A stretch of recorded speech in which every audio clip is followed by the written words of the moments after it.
মান ক্বারা আয়াতুল কুরসি ফি দুবুরিল মাকতুবাত, আল্লাহর নবী বলেন যে 5 ওয়াক্ত নামাজের পরে আয়াতুল কুরসি পড়বে, লাম ইয়ামনাহু আন দুখুলিল জান্নাতি ইল্লাল মাউত, মৃত্যু ছাড়া তাকে জান্নাতে যেতে কেউ বাধা দিবে না।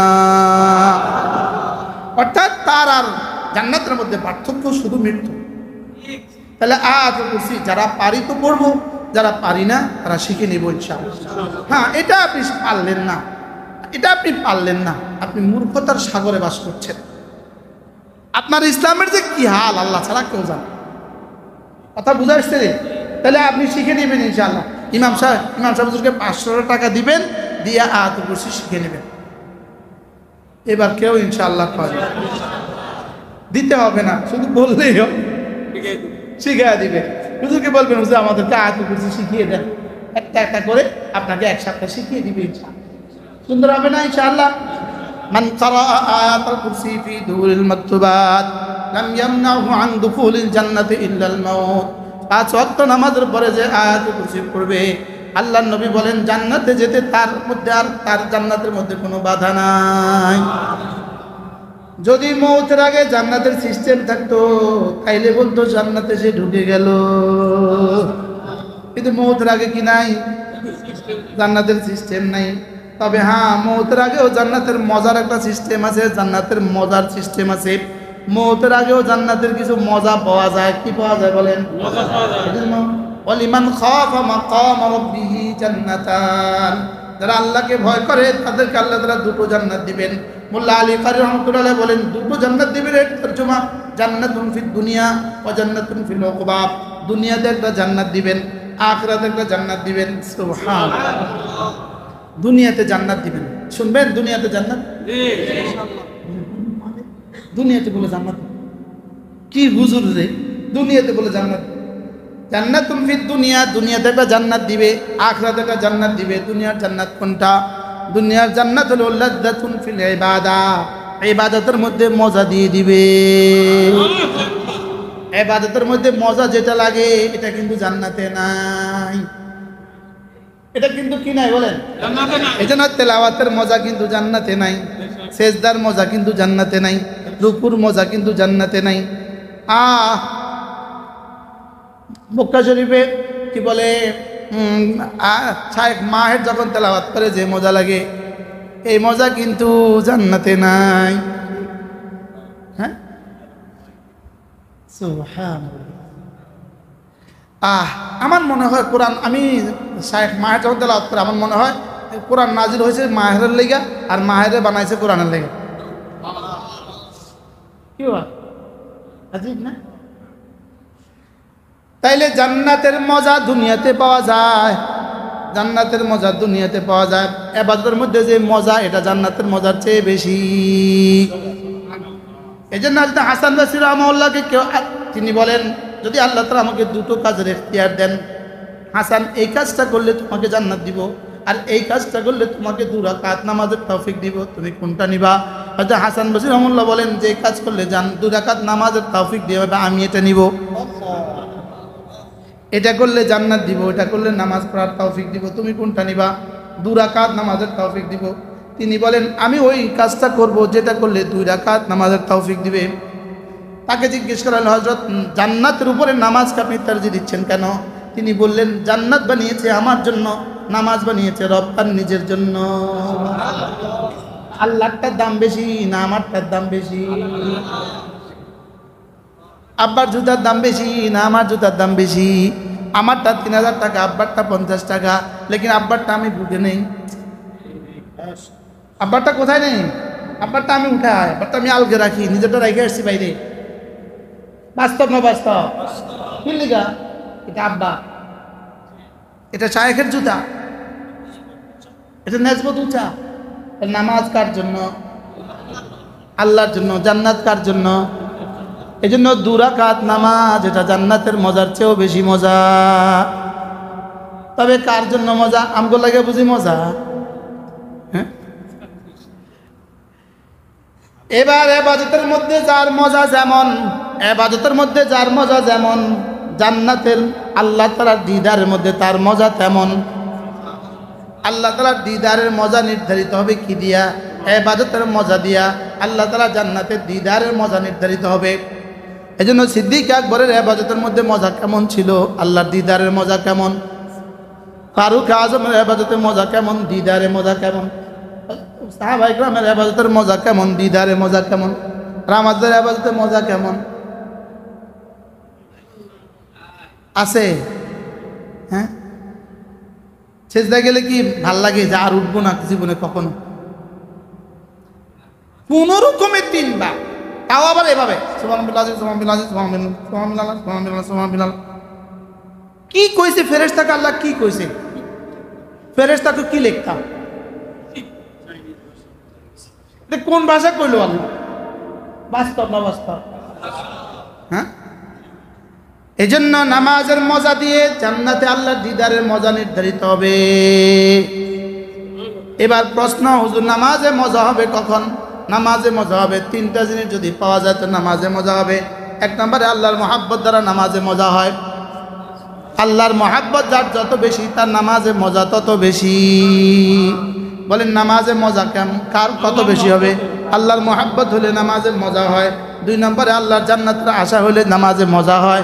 3 নম্বরে আল্লাহর আযাবের ভয় দিলে থাকলে নামাজে মজা হয়। তাহলে ভয়, আশা, মহাব্বত, মহাব্বত, ভয়, আশা, ভয়, এদিক থেকে বললাম।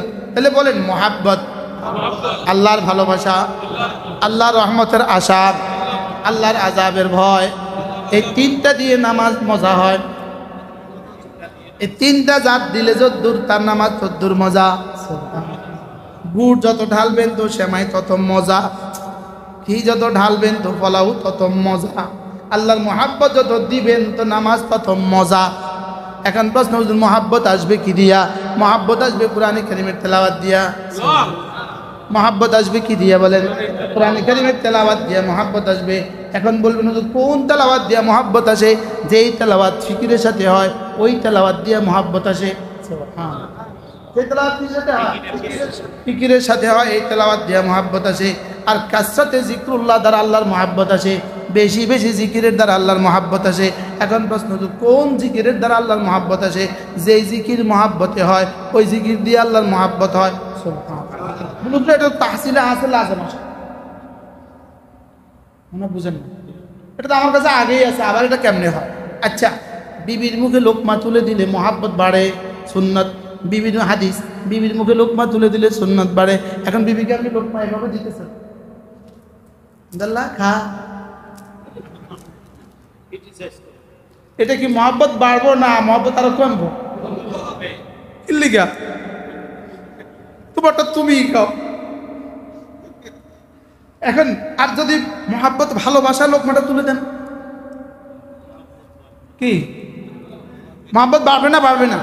তাহলে কোন লোকমা তুলে দিলে মহাব্বত বাড়ে? মহাব্বতের সাথে লোকমা তুলে দিলে মহাব্বত বাড়ে।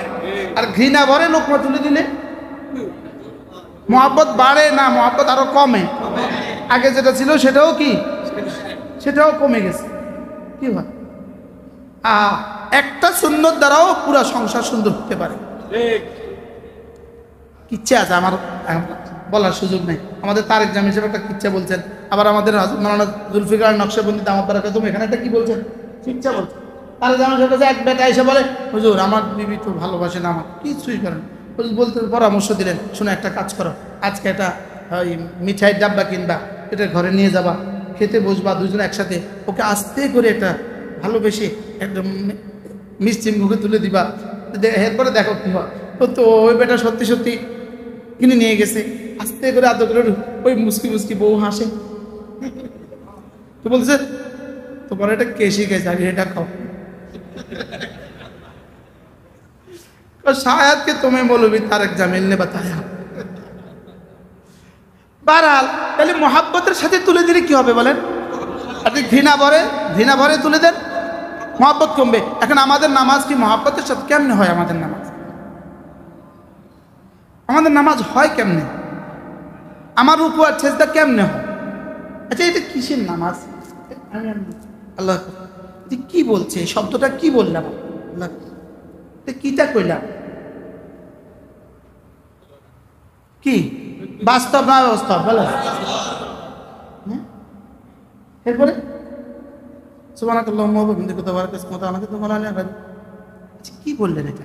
আতাইয়াতুল্লাহি আসসালামু আলাইকুম ইয়া নবী রাহমাতুল্লাহি ওয়া বারাকাতুহু আসসালামু আলাইকুম ওয়া রাহমাতুল্লাহি আশহাদু আল্লা ইলাহা ইল্লাল্লাহ ওয়া আশহাদু কি বললেন এটা? এটা দিয়ে মহব্বত বাড়তো, এটা দিয়ে যে কানে গালে চট দেয় না, এটাও তো শুকর। মসজিদের বাইরে ফেরেশতা দাঁড়াইয়া কানে গালে একটা একটা লাগাই দেয় না, এটাই তো শুকরিয়া। আমরা যে বেঁচে আছি এটাই তো শুকর। বাস্তব না বাস্তব? কি পড়ছি? ছানাটা মাঝে মাঝে শুনান ইমাম সাহেবকে, বুঝে আমার ছানাটা হচ্ছে কিনা দেখেন, বুঝে আমার সূরা ফাতিহা হচ্ছে কিনা দেখেন।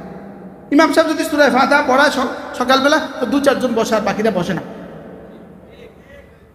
বাস্তব না বাস্তব? আপনার অনেক কাজ, কি কাজ না, ওই বাইরে গল্প মার গপ মার, কিন্তু উনি বসেন না। যদি না হুজুর জিগায়া বয়, তবে আমাদেরকে ইবাদতের জন্যই বানিয়েছেন। এটা আমরা সকলেই, আমাদেরকে কেন বানিয়েছেন বলে? ইবাদতের জন্যই বানিয়েছেন। বাকি দুনিয়ার বাকি সব কাজ করব কেন? ইবাদতের সহযোগিতার জন্য। ইবাদতের কি? আমাকে মূল বানাবার উদ্দেশ্য হলো ইবাদত। বাকি দোকানদারি করব কেন? ইবাদতের সহযোগিতার জন্য। ক্ষেত খামার করব কেন? ইবাদতের সহযোগিতার জন্য। ফ্যাক্টরি করব কেন? যেমন ধরেন নামাজ ফরজ, তো এর জন্য সতর ঢাকা ফরজ। সতর ঢাকার জন্য কাপড় লাগে, তাহলে কাপড় কিনাও ফরজ। সতর ঢাকতে কি লাগে? তাহলে কাপড় কিনা কি? তাহলে এবার কাপড় কিনতে কাপড়ের খুচরা বিক্রেতা লাগবে, তাহলে কাপড়ের কেউ না কেউ কাপড় বেচাও ফরজ। তাহলে এটাও আমার জিম্মাদারির মধ্যে পড়ে। এখন কাপড়ের কেউ বিক্রি করতেওয়ালা নাই, তো আপনি সতর ঢাকবেন কিভাবে? এবার বিক্রির জন্য ফ্যাক্টরি লাগবে, তাহলে ফ্যাক্টরিও দেওয়া জরুরি। জরুরি না জরুরি না? এবার ফ্যাক্টরির জন্য সুতা লাগবে, তাহলে সুতার ফ্যাক্টরি দেওয়াও জরুরি। সুতার জন্য তুলা লাগবে, তাহলে তুলা চাষ করাও জরুরি। তুলার জন্য লাঙ্গল লাগবে, তো লাঙ্গল বানানোও জরুরি। তাহলে বোঝা গেছে আগের আমার কাপড় পরার আগের যত ধাপ আছে সবগুলোই আমার জন্য জরুরি। বাকি ওই জরুরিগুলি কেন? শুধুই নামাজের জন্য। গরুর নামাজ নাই, সতর ঢাকাও নাই, গরুর কাপড়ের পোশাক ফ্যাক্টরিও নাই। গরুর কাপড়ের ফ্যাক্টরি আছে কি লিগা? আর সতর ঢাকাও নাই। আমাদের জন্য শরীর পাক লাগে। এখন মসজিদ থেকে, বাসা থেকে মসজিদে আসতে তাহলে শরীর পাক থাকতে হবে, এই জন্য আমার জুতা লাগে। তাহলে জুতার জন্য কি লাগবে? আরো যত আনুষঙ্গিক যা আছে, তাহলে জুতার জন্য এত কিছু লাগে কেন? তো গরুর জুতা আছে, নাপাক থেকে বাঁচার মশালা আছে, তাহলে গরুর জুতা আছে, গরুর জুতার ফ্যাক্টরি আছে। এবার বলুন তো দেখি সমস্ত ফ্যাক্টরিগুলো মূলত কেন? আমার ইবাদতের সহযোগিতার জন্য। আমার ইবাদতের কি জন্য বলেন? সহযোগিতার জন্য। তাহলে বোঝা গেছে আমার জীবনে দুটো অধ্যায় আছে, দুটো কাজ আছে। একটা হলো আমাকে বানাবার উদ্দেশ্য, একটা হলো ওই উদ্দেশ্য পূরণের সহযোগিতা। একটা হলো মূল ভাব, একটা হলো অক্সিলারি ভাব। এটা হলো মূল ক্রিয়া, এটা হলো সহযোগী ক্রিয়া। তাহলে আমার জীবনের মূল ক্রিয়া কি? ইবাদত। আর সহযোগী ক্রিয়া কি? বাকি সবগুলো হলো সহযোগী ক্রিয়া। আচ্ছা, আপনাদের ঘরে বাথরুম কি মূল না সহযোগী? এখন বাথরুম ছাড়া ঘর ভাড়া নেবে কে? তাহলে বোঝা গেছে বাথরুমের প্রয়োজন আছে। তাহলে বাথরুমের প্রয়োজন আছে বলে এখন বাথরুম কি জীবনের মুখ্য উদ্দেশ্য না জরুরত? এবার জরুরতের মধ্যে মানুষ কতক্ষণ থাকে আর আসলে কতক্ষণ থাকে? জরুরতে কতক্ষণ থাকে বলেন? যতক্ষণ লাগে বলেন। আর আসলে কতক্ষণ থাকে? যতক্ষণ লাগে। বাকি সময় আসলে থাকে। আর জরুরতে কতক্ষণ থাকে? যতক্ষণ লাগে। আর বাকি সময় কোথা থাকে? আসলে থাকে। মুখ্য উদ্দেশ্যে বাকি সময় থাকে। এখন আমাদের জিন্দগির মুখ্য উদ্দেশ্য কি? ইবাদত। বাকি সবগুলো কি? জরুরত। সবগুলো কি? আমরা এখন জরুরতে বেশি না মুখ্য উদ্দেশ্যে বেশি? হ্যাঁ, আল্লাহ তাআলা জানতেন তোমরা তোমাদের জরুরতের মধ্যেই বেশি থাকবা, আমরা আমাদের জরুরতের মধ্যেই বেশি থাকবো। এর জন্য রব মেহেরবানি করে ইবাদতের জন্য নিজেই কম সময় ঠিক করে দিয়েছেন,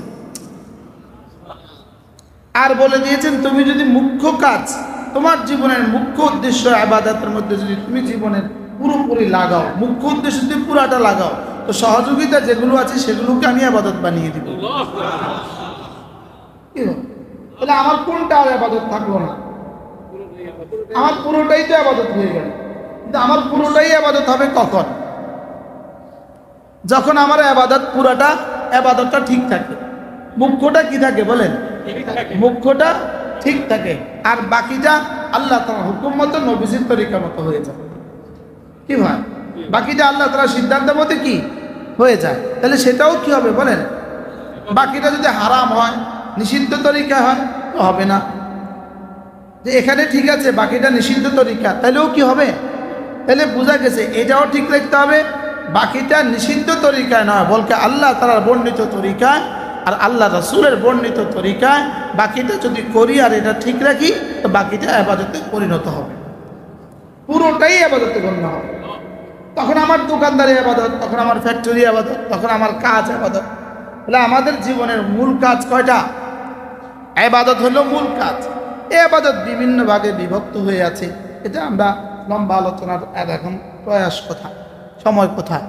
তাইলে আমার জীবনকে মূল বানিয়েছেন ওয়ামা খালাকতুল জিন্না ওয়াল ইনসা ইল্লা লিয়াবুদুন, আমি তোমাকে বানিয়েছি শুধুই ইবাদতের জন্য, বাকি তুমি যত কাজ করবা সেগুলো শুধুই ইবাদতকে পরিপূর্ণ করার জন্য, ইবাদতের পরিপূর্ণতার জন্য। ভাত না খেলে তুমি দাঁড়াতে বা হাঁটতে পারবে না, হাঁটতে না পারলে তুমি একসময় দাঁড়াতেই পারবে না, তো দাঁড়াতে না পারলে তুমি নামাজের কিয়াম কেমনে করবে? হবে না। তাহলে নামাজের জন্যই আমাকে ভাত খাওয়া লাগে, এবার ভাত খাওয়ার জন্য চাল লাগে, এবার চালের জন্য কিনা লাগে, এবার চালের জন্য কেউ বেচা লাগে, এবার চালের জন্য কেউ ক্ষেত করা লাগে, এবার চালের জন্য হাজারো ব্যবস্থাপনা। কি হয়? তাহলে নামাজের জন্য কাপড় লাগে, এবার কাপড়ের জন্য হাজারো ব্যবস্থাপনা, নামাজের জন্য পাক হওয়া লাগে, এই জন্য হাজারো ব্যবস্থাপনা। তাহলে আমার জীবনের মূলত সব কিছুই ইবাদতকে কেন্দ্র করে। ইবাদতকে কি করে কেন? আর অন্য কোনো জানোয়ারের কি নেই, এবং অন্য কোনো জানোয়ারের জন্য আর কোনো ব্যবস্থাপত্রও নেই। তাহলে আমাকে মূল বানিয়েছেন কেন? তাহলে যে বস্তু তার মূল উদ্দেশ্য সাধনে ব্যাহত হয়, এই বস্তুটা কি তার যথাযথ জায়গায় আর শোভা পায়? ফ্যান বানিয়েছে কেন? বাতাস দেওয়ার জন্য। এটা যদি বাতাস না দেয় এখানে থাকবে না। এটার জন্য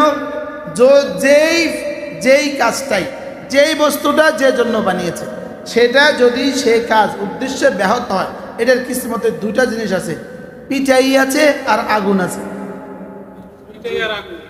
কি আছে বলেন? এটা হালকা পিঠাইতে ঠিক হয়ে যায়, ভালো, আগুন থেকে বেঁচে গেল। হালকা পিঠুনিতে ঠিক না হলে নিশ্চিত আগুন। এই ফ্যান, এটা ফিউচার কিন্তু আগুন, এটা আগুন শেষে আগুনে দিবে এটাকে। এই কাঠ এটা শেষে কি ঠিকানা কি শেষে কোথায় দিবে? শেষ আর যখন পিঠাই ফুটাইতে একটু ভেঙে গেছে, তো পিঠাই ফুটাই দিয়ে ঠিক করে, এবার আর ঠিক হবে না, এবার কোথায়? তাহলে বোঝা গেছে জ্বালানি। তাহলে বোঝা গেছে এবার আপনি আর আমি বলেন আমাদের জীবনের সামনে কি বাকি রয়েছে?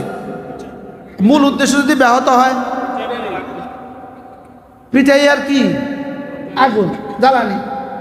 হয় পিঠা খাবে নাকি? খোদা না খাস্তা যদি এরকম নষ্ট হয় যেটা আর কখনো ঠিক হবে না, তাহলে এবার ঠিকানা কি?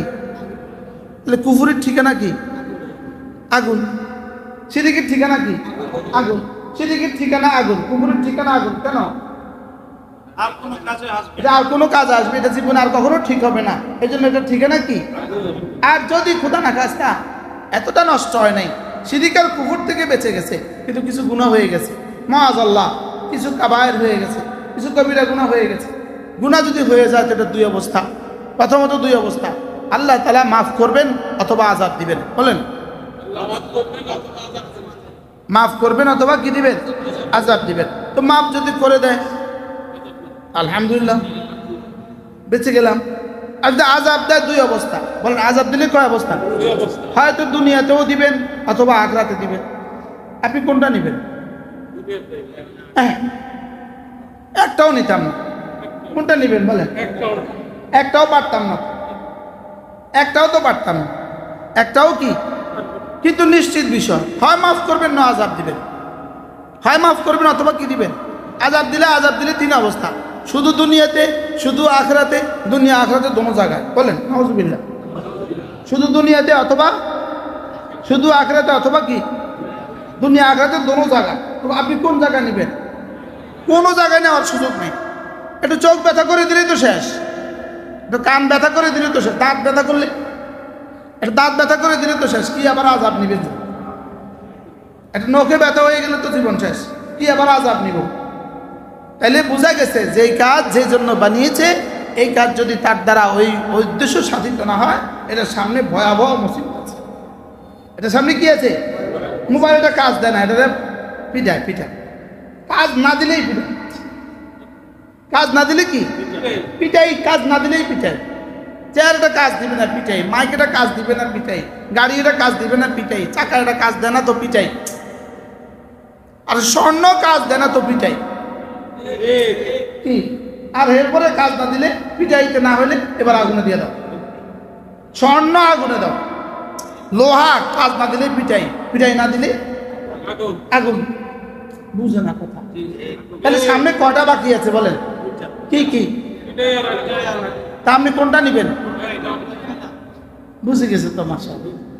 হ্যাঁ, আল্লাহ আমাকে হেফাজত করেন। আল্লাহ এটাও খাইতে পারতাম না, আসবারাহুম আলান নার, জাহান্নামে এরা সইবে কত, কত সইবে জাহান্নাম। তাহলে আল্লাহ তাআলা আমাদেরকে ইবাদতের জন্যই কি বানিয়েছে।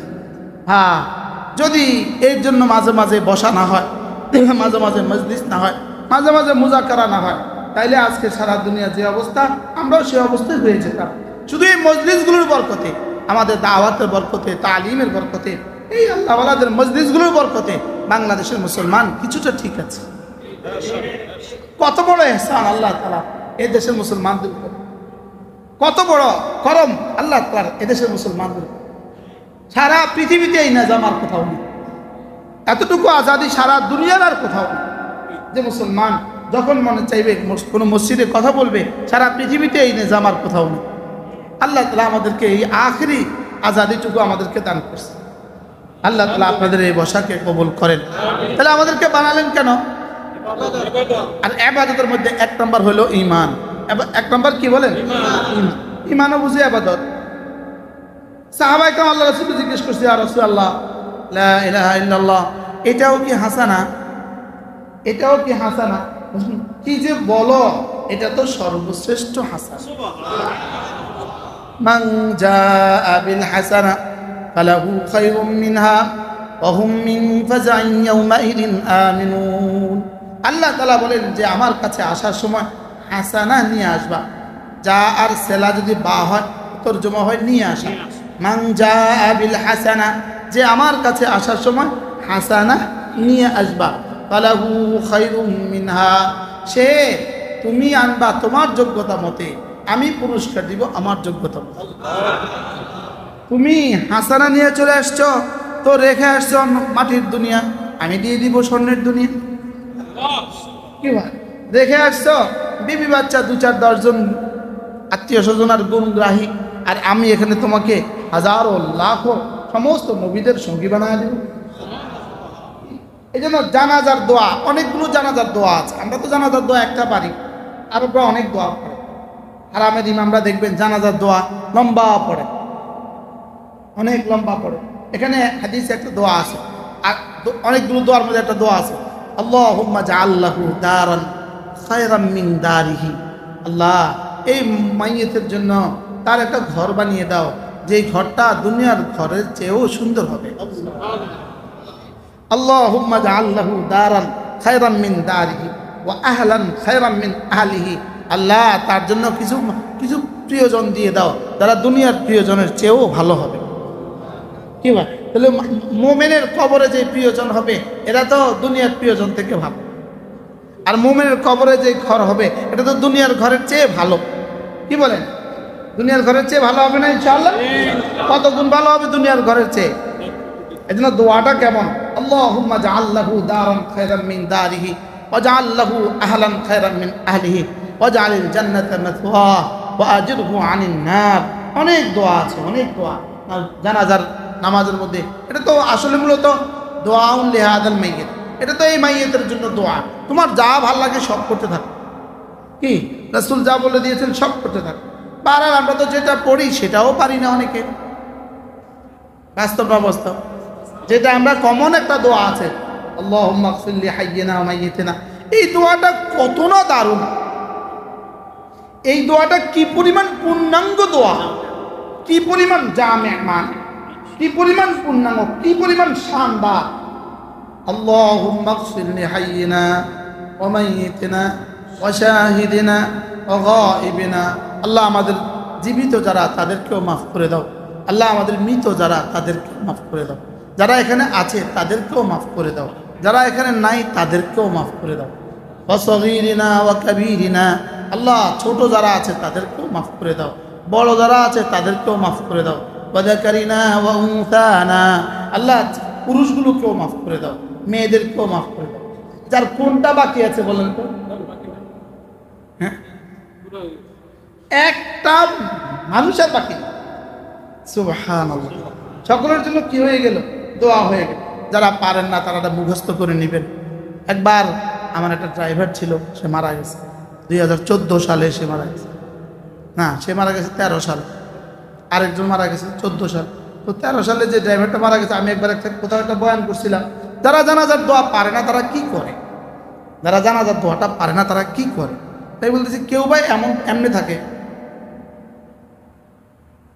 এইভাবে থাকে, আর কেউ ভাই এরকম এরকম করে। তার পাশের লোক কি শুনবে, কি বলবে? তো আমার ড্রাইভার আমাকে বলতেছে, হুজুর আমি এভাবেই পড়ে জানা। সে দ্বিতীয় শুরুতে আছে। কি সে কোন শুরুতে আছে? সে দ্বিতীয় শুরুতে আছে। বিশেষ করে যদি প্রিয়জন কেউ মারা যায়, বাপ, ছেলে, মা, আত্মীয় স্বজন, এই সময়টা এটা করা ছাড়া কোনো রাস্তা নাই। কি হক আদায় তো দূর কি বাত, এটা তো হক হুজুরকে হক আদায় হয় না, হক তো আদায় হওয়ার প্রশ্নই আসে না। বাকি মুসলমান, আমি এতটা জাহেল কেন হব? আমি এতটা মূর্খ কেন থাকতাম? কি ভাব, আমি এতটা মূর্খ থাকতাম কেন? আমি বুঝি এই ছোট্ট একটা দোয়া মুখস্থ করে নিতে পারি না? বাবার ইন্তেকালের আগেই করে নেবেন। বাইতুল মুকাররমের খতিব ছিলেন হযরত মাওলানা মুফতি নুরউদ্দিন সাহেব রহমতুল্লাহ আলাইহি। উনি ইন্তেকাল হয়ে গেছে অনেক আগে। ওনার ইন্তেকালের আগে ওনার একটা ছেলে ছিল, জানি না সে এখন কোথায় কি করে। তো ওই ছেলেটা আবার সে হাফেজ হইয়া মাত্র মাদ্রাসায় ভর্তি হয়েছে। সে আবার আন্তর্জাতিকভাবে সারা বিশ্বে একবার পুরস্কার পাইছে। তো হুজুরে তার ইন্তেকালের আগে ছেলেকে ডাকছে, শুনো তুমি কি জানাজার দোয়াটা পারো? বলতেছে পারি তো। ছেলে কিন্তু হাফেজ হয়ে গেছে, আমাকে শোনাইছে। শোনানোর পরে বলতেছে, বাবার ইন্তেকালের পরে তুমি জানাজা পড়া। কি ভাব, আপনার ইন্তেকালের পরে আপনার জানাজা যে আপনার ছেলে পড়ে তো কেমন হবে বলেন? আমার পীর ও মুর্শিদ হযরত মাওলানা সুলতান আহমদ নানুপুরি রহমতুল্লাহ আলাইহি, হুজুরের প্রিয় খলিফা হযরত মাওলানা জমিরউদ্দিন নানুপুরি রহমতুল্লাহ আলাইহি, তিনি এই কথাটা মাঝে মাঝে বলতেন। হুজুর নামার মধ্যে অনেক আসতেন আগে একটা সময়। তো হুজুর এই কথাটা মাঝে মাঝে বলতেন, আপনার ছেলে যদি আপনার জানাজা পড়ে আর হুজুরের জানাজা পড়ে, দুটো কি জীবনে কখনো এক হবে? দেখি শোয়া আছে হুজুরের বাবা না ছেলের বাবা? ছেলের জানাজা, ছেলের দোয়া পড়া আর হুজুরের দোয়া পড়া কি একরকম হবে জীবনে কখনো? দুজনের আওয়াজ কি জীবনে কখনো একরকম হবে? দুজনের অভিব্যক্তি কি জীবনে কখনো একরকম হবে? হুজুর বলতেন যে ছেলে যখন আল্লাহুম্মা গফির লি হাইয়িনা ওয়া মাইয়িতিনা বলে ডাক দিবে, আরশের দুয়ার খুলে যাবে। তো সোজা আরশে গিয়ে ধাক্কা দিবে। সোজা আরশে গিয়ে কি দিবে বলেন? তো সোজা আরশে আজিমে গিয়ে ধাক্কা দিবে। এই জন্য সকলেই জানাজার দোয়াটা শিখে নেবেন। ইনশাআল্লাহ। অনেক মুসলমান সানা পারে না, সানা সুবহানাকাল্লাহুম্মা ওয়া বিহামদিকা এটা পারে না, সূরা ফাতিহা পারে না। এরকম মুসলমানও দেশে অনেক আছে। আমাদের এক বুজুর্গ ছিলেন হযরত মাওলানা হাবিবুল্লাহ মিসবাহ রাহিমাহুল্লাহ তাআলা। উনি ইন্তেকালের আগে বারডেমে ছিলেন, বারডেম। তো ওখানে চিকিৎসাধীন ছিলেন। হুজুরের রুমে তো হাজারো মানুষ আসা যাওয়া করে। হুজুরের পাশে এক বুড়ো মানুষ ছিল, যিনি আমেরিকায় থাকতেন, ছেলে মেয়েরাও আমেরিকায় থাকে, শেষ জীবনে বাংলাদেশে হাসপাতালে ভর্তি। ওনার রুমে কেউ আসে না। হুজুরের ছেলেদেরকে ওই বেটার ছেলেরা এসে বলল, আমার আব্বাকে যদি একটু আপনারা দেখতেন, আব্বাকে যদি একটু দোয়া করে দিতেন। তো হুজুরের ছেলেরা গেছে দোয়া করতে, বড় ছেলে গেছে দোয়া করতে। দোয়া করতে গিয়ে ওই বেটার ছেলেরা বসা আছে, তো বলতেছে আপনার পড়ুন, ফাতিহা পড়ুন, সূরা ফাতিহা পড়ুন। তো ছেলেরা পড়তেছে ফাতিহা ফাতিহা ফাতিহা ফাতিহা। কি পড়ছে বলেন? হ্যাঁ, ওরা পড়ছে সূরা ফাতিহা। ফাতিহা কি দিয়ে পড়তেছে? এরকম ফাতিহা পারে না এরকম মুসলমান ওই দেশে আসে না নাই বলেন? তো এদেরকেও ইবাদতের জন্য বানিয়েছে। উদ্দেশ্য ঠিক আছে তো? বুঝে না? উদ্দেশ্য ঠিক আছে তো? হ্যাঁ, যারা সানা পারে না উদ্দেশ্য ঠিক আছে। হ্যাঁ, সানা পারে না উদ্দেশ্য। এই তায়াম্মুমের মধ্যে পা মোছা আছে নি? পা মোছা আছে নি? আমি পরশু বিমানে আসার সময় মাটিতে তায়াম্মুম করছি, আমার পাশে আরেক হাজি সাহেব তায়াম্মুম সুন্দর করে দোনো পা সুন্দর করে মোছা। কি ভাই, তায়াম্মুমের মধ্যে পা মোছা আছে? তায়াম্মুমের কয় ফরজ? কি কি? নিয়ত করা, এরপরে কি? মুখ মাসে করা, 2 নম্বরে হাতের কনুই সহ ওই বেটা কি করছে বলেন?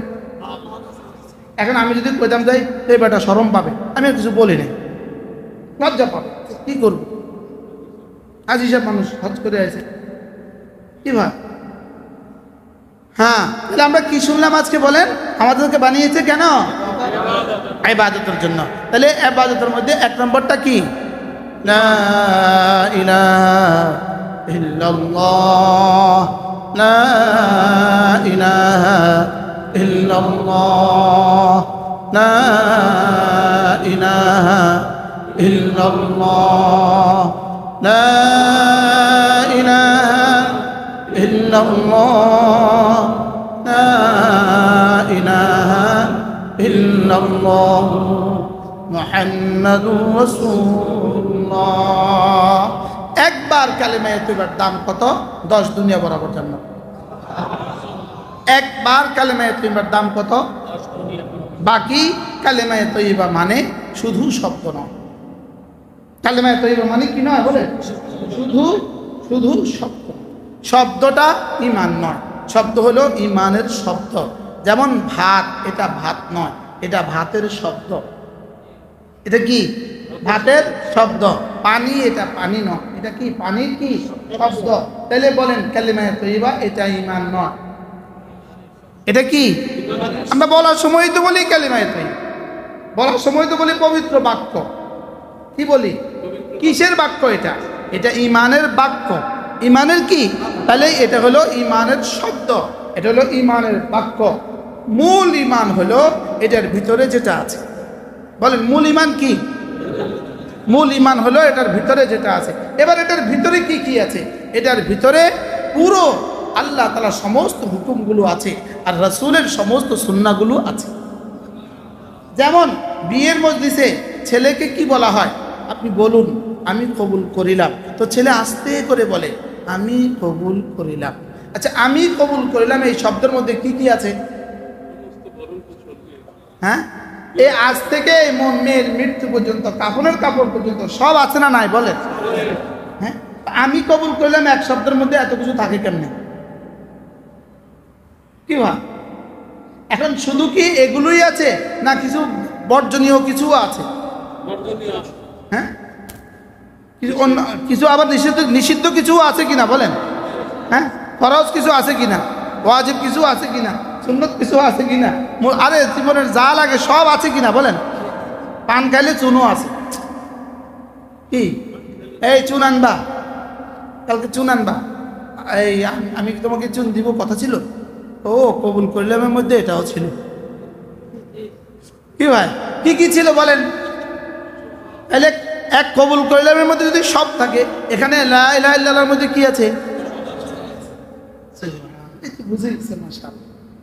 এজন্য বিখ্যাত তাবী হযরত আতা ইবনে আবি রাবাহ, তাকে কেউ জিজ্ঞেস করছে হযরত আলাইসা লা ইলাহা ইল্লাল্লাহ বিমিফতাহিল জান্নাহ, লা ইলাহা ইল্লাল্লাহ এটা কি জান্নাতের চাবি না? তো তিনি জবাবে বললেন আলাইসা বিমিফতাহিন উসনান, চাবির জন্য কি দাঁত লাগে না? কি বলছে? চাবির জন্য কি দাঁত লাগে না? বলে হ্যাঁ অবশ্যই চাবির জন্য দাঁত লাগে। বলে লা ইলাহা ইল্লাল্লাহ জান্নাতের চাবি, তবে এটার জন্য দাঁত আছে। এটার জন্য কি আছে? তাহলে ফরায়েজ ওয়াজিবাত সুনান আর মুস্তাহাব্বাত গুলো হলো লা ইলাহা ইল্লাল্লাহর দাঁত। লা ইলাহা ইল্লাল্লাহ কি? তাহলে শুধু লা ইলাহা ইল্লাল্লাহ এটা জান্নাতের চাবি না এটা দাঁত সহ জান্নাতের চাবি? একটা যদি দাঁত চাবি না থাকে খুলবে, এবার চাবি আছে দাঁত নাই, এই তো বুঝে গেছি কি ভাই? শুধু চাবি দিয়ে, চাবি আছে খুলবে না, শুধু চাবি আছে দাঁত নাই খুলবে না, আর চাবি নাই তো কিছুই নেই। তাহলে বোঝা গেছে চাবিও লাগবে, আবার ঘাটে ঘাটে কি লাগবে? মিলাও লাগবে। তাহলে বোঝা গেছে কালিমায়ে তাইয়্যিবা জান্নাতের চাবি। তবে এটার জন্য কি আছে? দাঁত আছে। এই জন্য আমাদের হযরত মাওলানা নুরুল ইসলাম ওলি পুরি দামাত বারাকাতুহুম, আল্লাহ তার হায়াতের মধ্যে বারাকাত দান করেন, আল্লাহ তাকে সুস্থতার এক জীবন দান করেন। হযরত দামাত বারাকাতুহুম বড় সুন্দর বলেন, হযরত বলেন যে হযরত স্লোগান দেন, বলে ফরজ ওয়াজিব ছাড়বো না, বলেন সুন্নতগুলোও ছাড়বো না, নফলগুলোও ছাড়বো না, কোনো গুনাহ করব না। আচ্ছা আর কি কি থাকলো? হযরত বলেন যে গুনাহ ছাড়বো কেন? কোনো গুনাহ করব না। গুনাহ ছাড়বো কেন? হযরত বলেন যে গুনাহ ছাড়বো না, গুনাহ ছাড়বো না, গুনাহ করব না কেন? বলে গুনাহ করব না জান্নাতে যাওয়ার জন্য। ফরজ ওয়াজিব করব কেন? জাহান্নাম থেকে বাঁচার জন্য। ফরজ ওয়াজিব করব কেন? জান্নাতে যাওয়ার জন্য ফরজ ওয়াজিব না, জাহান্নাম থেকে বাঁচার জন্য ফরজ ওয়াজিব। আর গুনাহগুলো করব না কেন? জান্নাতে যাওয়ার জন্য। তাহলে জাহান্নাম থেকে বাঁচার চাবি ফরজ ওয়াজিব, আর জান্নাতে যাওয়ার জন্য হলো সমস্ত গুনাহ ছেড়ে দেওয়া। তো ফরজ ওয়াজিবগুলো আছে আর গুনাহ থেকে বেঁচে গেছে, ছাড়ছে জান্নাতের দুয়ার খোলা। কি ভাই? তাহলে ফরজ ওয়াজিব করব কেন? জাহান্নাম থেকে বাঁচার জন্য। আর গুনাহগুলো ছাড়বো কেন? জান্নাতে যাওয়ার জন্য। আজ বলে যে সুন্নতগুলো করব কেন? রাসূলের শাফাআত পাওয়ার জন্য। এবার নফলগুলো করব কেন? আল্লাহর ওলি হওয়ার জন্য। তাইলে বুঝি নফল করলে বুঝি আল্লাহর ওলি হওয়া যায়? হ্যাঁ, নফল করলে আল্লাহর ওলি হওয়া যায়। কোন নফল করলে আল্লাহর ওলি হওয়া যায়? যেই নফলের সাথে ফরজ ওয়াজিব ছুটে না, কোনো গুনাহ হয় না। কি ভাই কি বলছে বলেন? কোনো গুনাহ। এরকম ব্যক্তি যদি নফল করতে থাকে, সে যত নফল করবে তত আল্লাহর ওলি হবে, তত মালিকের প্রিয় হবে, তত আল্লাহ তাআলার কি হবে? প্রিয় হবে। তাহলে কিছু আছে ফরজ ওয়াজিব, কিছু আছে সুন্নত, কিছু আছে কি নফল। তাহলে নফল করলে কি হওয়া যায়? কোন নফল করলে আল্লাহর ওলি হওয়া যায়? তো বাংলাদেশে কিছু জায়গা আছে দেখবেন এরকম কিছু মানুষ আছে ফরজ ওয়াজিব ধার ধরে না, কিন্তু শবে বরাত শবে কদর খুব পালন করে। এটা আল্লাহর ওলি হয়েছে কেন? ফরজ ওয়াজিব। একজনের দোকানে দুটো কর্মচারী আছে, দুজন কর্মচারী, দুজনের বেতন সমান, বেতন 20,000 20,000। লেকিন একটা কর্মচারী কি করে? দুজনেই তার যার ডিউটি ঠিক মতো পালন করে। লেকিন একটা কর্মচারী মালিক যখন গাড়ি থেকে নামে তার গেটটা খুলে দেয়, আবার তার জুতোটা ধরে, তার জুতোটা একটু মুছা দেয়, তার জুতোটা ঠিক করে দেয়, খুব খেয়াল রাখে। এখন বলুন তো দেখি মালিক কোনটার উপরে বেশি খুশি? হ্যাঁ, ইস্তেকবাল করে যে তার উপর বেশি খুশি না? তো তার উপরে বেশি খুশি হইয়া মালিক মাঝে মাঝে কি করে জানেন? তোর আম্মুরে আপেল কিনে দিস, 5,000 টাকা বাড়তি দিয়ে দিস। আরেকদিন চা ঘরে একটা ইলিশ মাছ দিস, 2,000 টাকা বাড়তি দিয়ে দিছে। তো তারে কিছু মাঝে মাঝে বাড়তি দেয়, আর ওটারে কি দেয় না? বেতন তো দুজনের সমান, দুজনের ডিউটি সব সমান। এবার তৃতীয় আরেকজন কর্মচারী রাখছে, হ্যাঁ আইসা বিষয়টা অবজার্ভ করলো, কিরে মালিক তো তারে মাঝে মাঝে বাড়তি দেয়, তারে তো দেয় না। তাহলে সে তাকে বাড়তি দেয় কেন? বলে সে কিছু বাড়তি কাজ করে, সে এটা করে এই জন্য তারে বাড়তি দেয়। ওই 3 নম্বর কর্মচারী চিন্তা করলো, ঠিক আছে চলো আমি এটাই করব। সে ডিউটি আর ঠিক মতো করে না, অপেক্ষা থাকে মালিক কখন আসবে, সে অপেক্ষা। মালিকও সিসি ক্যামেরা সব দেখতে আসে, তামাশা। সে ডিউটি ঠিক মতো করে না, সে অপেক্ষা আছে মালিক কখন আসবে। মালিকের জুতা ঠিক করার জন্য সে কি করে? খুব হয়রান, আগে ভাগে এসে জুতা ঠিক করে। তো 3 দিন ঠিক করার পরে মালিক কি কয়, তোর জুতা ঠিক করতে হবে না, তুই বাইরে, তুই আমার দোকান ছেড়ে বাইরে। তাহলে ও নফল করে পুরস্কার পাইলো, আর ও নফল করে চাকরি হারাইলো কেন? কি নাই বলেন? ফরজ ওয়াজিব নাই। তো তোর নফল দিয়ে তোর বাড়তি বেতন দিবে নাকি চাকরি হারাবে? আমাদের দেশের ভান্ডারে যারা আছে এটা চাকরি হারাইছে না বেতন বাড়তি দিতেছে? ইমান হারাইছে।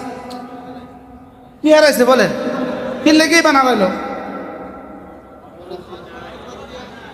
ফরজ ওয়াজিব ধার ধারে না, পর্দার কোনো ধার ধারে না, ফরজ ওয়াজিবের কোনো ধার ধারে না, কিন্তু নফলে হাঙ্গামা করে। আছে না নাই বলেন? তাহলে এরা কি মালিকের প্রিয় হবে? কিন্তু এরাই ধোকা খাইলো কেন?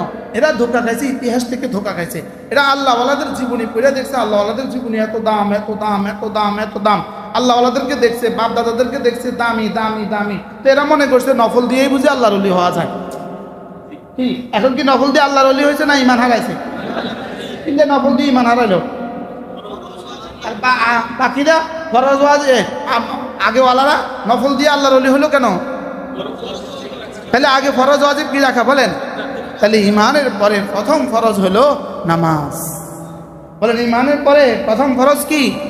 তাহলে যার নামাজ ঠিক তার সব ঠিক, আর যার নামাজটাই ঠিক নেই আসলে তার কোনোটাই ঠিক নেই। যার নামাজ গেল তার সব গেল কোন, আর যার নামাজ হয়ে গেল আলহামদুলিল্লাহ হয়ে গেল, তার সব হয়ে গেল। তাইলে জীবনের সিদ্ধান্ত হবে আমি 5 ওয়াক্ত নামাজ জামাতের সাথে পড়ব। বলেন ইনশাআল্লাহ। আল্লাহ তৌফিক দান করেন। আপনাদের 5 ওয়াক্ত নামাজ জোহর দিয়ে শুরু হয় না ফজর দিয়ে শুরু হয়? আমার মনে হয় বাংলাদেশে সারা পৃথিবীতে ঢাকাই একটা শহর, আমার মনে হয়, আমার দিল সাক্ষী দেয়, ঢাকাই এক শহর যে শহরের ফজরের নামাজে মুসলমান সবচেয়ে বেশি মসজিদে আসে। হারামাইন বাদ দিলে শুধু হারামাইন, মদিনার হারামাইন শরীফ পাই, 2 হারামের নামাজ বাদ দিলে আর সারা পৃথিবী ঢাকা শহরেই ফজরের নামাজে মুসলমান বেশি আসে। আলহামদুলিল্লাহ বলেন। আল্লাহ, ঢাকাবাসী তো আমাকে একটা থ্যাংক ইউ দেওয়া দরকার আগামীতে।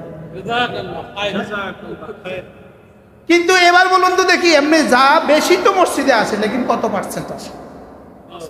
বেশি তো আসে, অন্য শহরের তুলনায় বেশি আসে, এটা ঠিক। চিটাগংয়ের তুলনায় বেশি আসে, এটা ঠিক। সিলেটের তুলনায় বেশি আসে, কারোর তুলনায় বেশি আসে, আরে কি বলে দাম্মামের তুলনায় বেশি আসে। কিন্তু ওই বেশি আসা কত পার্সেন্ট আসে? আপনি নিয়ত করেন আপনি আসবেন, আমি নিয়ত করি আমি আসবো ইনশাআল্লাহ। বলেন ইনশাআল্লাহ। মান সাল্লা সালাতাল ফজরে ফাহুয়া ফি জিম্মাতিল্লাহ, মান সাল্লা সালাতাল ফজরে ফাহুয়া ফি জিম্মাতিল্লাহ।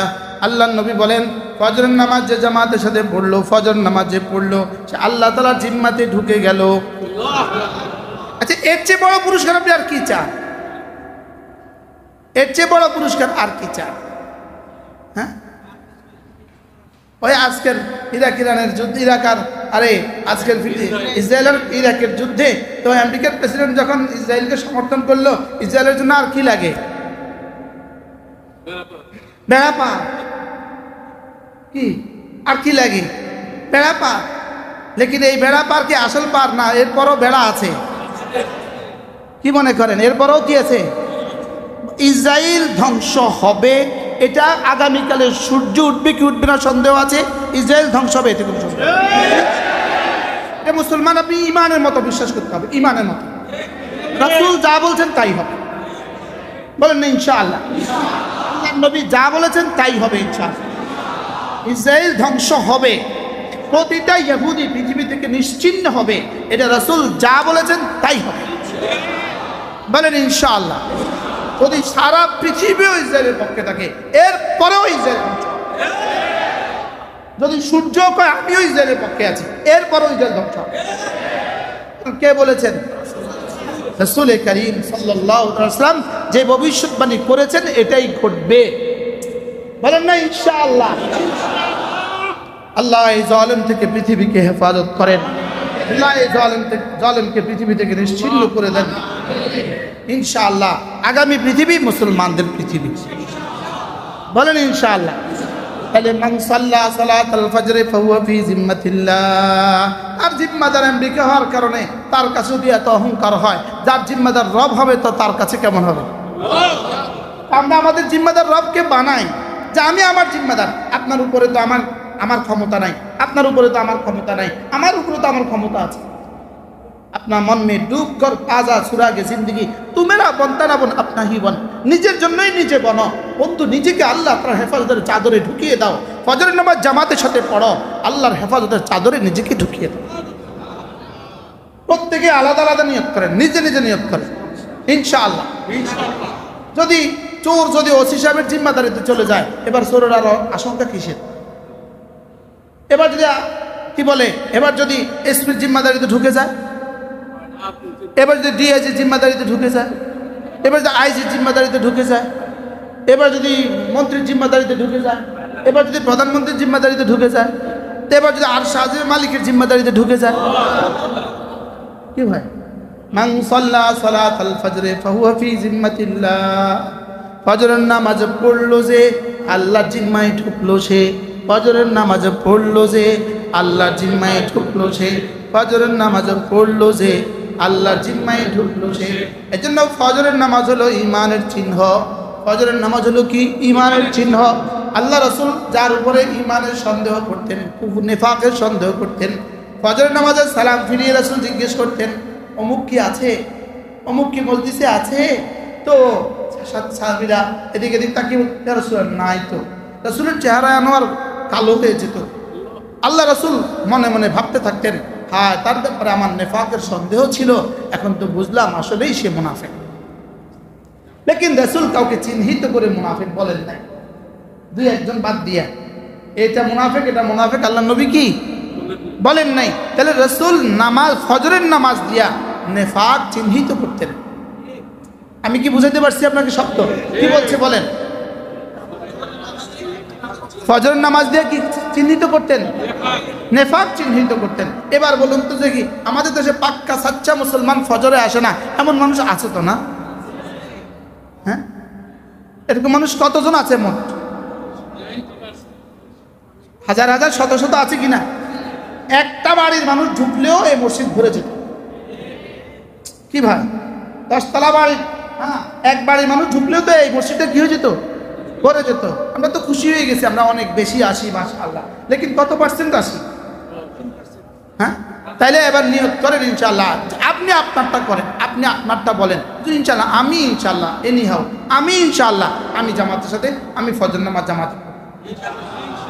যে বাড়িওয়ালা আপনাকে চাবি দেয় না, এই বাড়িওয়ালার চাবি তার মুখ বরাবর মেরে চলে আসবে, বলে না আমি ওই বাড়িতে থাকবো না যে বাড়িওয়ালা আমাকে ফজরের নামাজের জন্য কি দেয় না, চাবি দেয় না। বাসা ভাড়া নেওয়ার সময় আপনি এটা কন্ট্যাক্ট করবেন, কত কিছুই তো করেন, এটাও করবেন যে আমি কিন্তু ফজর পড়ব। আপনাদের কি খেয়াল? আপনি শুধু বাড়িওয়ালা চাবি দেয় না এই অজুহাতে নামাজ ছেড়ে দিবেন, ফজর ছেড়ে দিবেন, এই অজুহাত আপনাকে হাসরের ময়দানে বাঁচাতে পারবে না। এই অজুহাত কিন্তু অনেকে বানায় রাখছে, অনেকে কিন্তু এটা কি, আপনি কবে চাইছেন বাড়িওয়ালা চাবি দেয় না? শুধু করে বলেন বাড়িওয়ালা, সতর্কতার সাথে থাকেন। আপনি বাড়িওয়ালার সাথে কাছ থেকে চাবি নেন, আবার তালা লাগায় আসেন, আবার গিয়ে তালা খোলেন, আপনি সতর্কতার সাথে থাকেন। শুধু শুধু অভিযোগ করে বাড়িওয়ালা কি দেয় না, এটা একটা অভিযোগ নিজে নিজে বানায় নিয়েছে, নিজে একটা অভিযোগ কি লইছে বলেন, বানায় লইছে। হুজুর বাড়িওয়ালা চাবি দেয় না, এর লেগে মসজিদে আসতে পারে না, নিজে যে উঠে না এটা কথা না। কি ভাই, তাহলে ইনশাআল্লাহ আমরা ফজর নামাজ জামাতের সাথে পড়বো তো? আল্লাহ তৌফিক দান করেন। শুধু এক শব্দ যদি হয়ে যায় তো আলহামদুলিল্লাহ।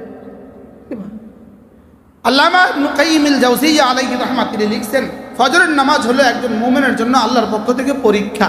ফজর হলো একজন মুমিনের জন্য আল্লাহর পক্ষ থেকে কি পরীক্ষা। তিনি বলেন যে পরীক্ষা এতটা সহজ হয় না, সকলেই পারে, আর এত কঠিন হয় না, কেউ পারে না। কি বলছে বলেন?